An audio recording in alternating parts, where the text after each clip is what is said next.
Hello! Okay, today we are going to talk about screaming. Yes, screaming.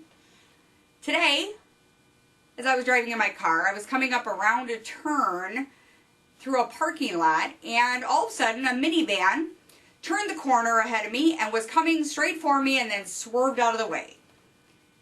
I slowed down just enough to hear what the woman in the minivan was saying.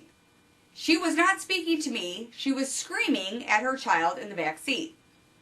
My first reaction, probably much like yours when you hear the stories, to think, oh my goodness, what kind of crazy mother is that? I'm sure that child didn't deserve that. And probably they didn't. I'm sure that whatever the circumstance, I was not privy to it. It probably did not really need that type of response. However, when I really thought about it, what came to mind was there must be a lot of stuff going on in that woman's life. A lot of frustration, feeling overwhelmed, maybe by circumstances in life, and this was just something that sent her over the edge, whatever it was. Because we don't just all of a sudden start screaming about things that happen in life for no apparent reason. And I'm sure whatever that child did, again, I was not privy to it, but it probably didn't really get that kind of reaction all by itself. There were probably other things that were going on with this woman that caused her to react that way. So it started me thinking about an article that I saw in Good Housekeeping. It was called Why Screaming Feels Right But It Isn't. And it kind of made me laugh, and I really liked the title. And I thought about this just in terms of our everyday life, right? We can get frustrated, we can get overwhelmed. And what most of us tend to do with those types of feelings is we shove them down. We shove them really far down, we put on our smile, and we walk out the door, right? Into our life, into our work life, into our everyday life, into our interactions with people. And all it takes is that one thing. Maybe it's somebody driving crazy or cutting you off in traffic. And all of a sudden we're like a crazy freak, right? We're screaming, we got road rage, we're flipping people off. Oh, I know, none of you ever done that, right? But we're so out of control, and it's so out of character for who we are, but in that moment, we're just reacting to everything. And we talked before about reactive versus proactive in terms of our life and our care and our future. But there's also a way to be proactive versus reactive in everyday situations in our life. First and foremost, my tip would be breathe. Life goes by so fast. Information comes at us so fast. And most of our life is spent reacting to things. But when we've got a lot of overwhelming things going on in our life, which most of us do, given the economy, given the world, given just regular stuff that happens, we can tend to act way out of character and get a little crazy. Because we forget to breathe.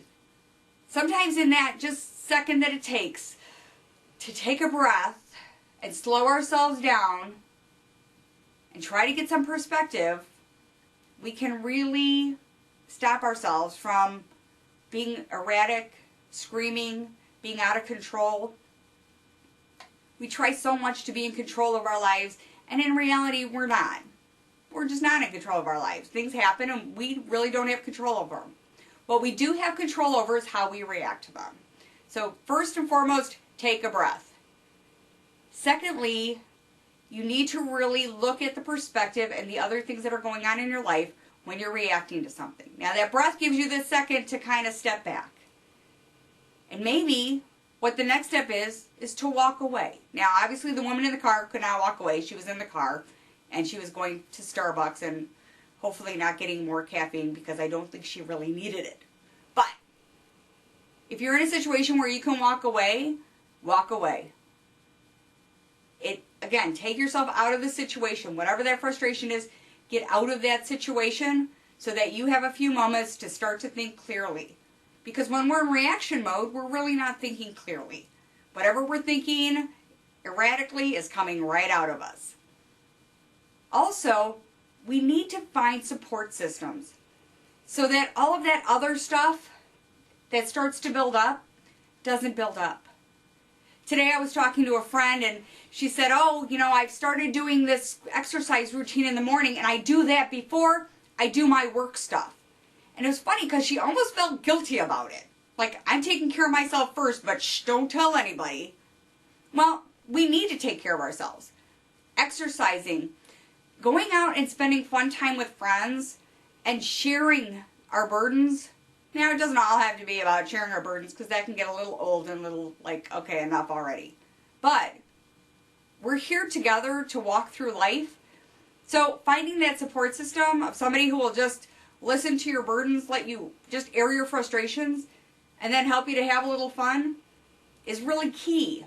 Again, so that stuff doesn't build up. Exercise. Doing exercise and taking care of yourself before you go and do the things in your day can help you not be so reactive. You know, we forget that by taking care of ourselves, we're better at taking care of other people around us and things around us and taking care of our day and all the to-do lists that we have and tasks that we need to accomplish. You know, when you're on a plane, they always do that little, you know, here's the exit rows and, you know, in case of an emergency, the oxygen masks will drop from overhead.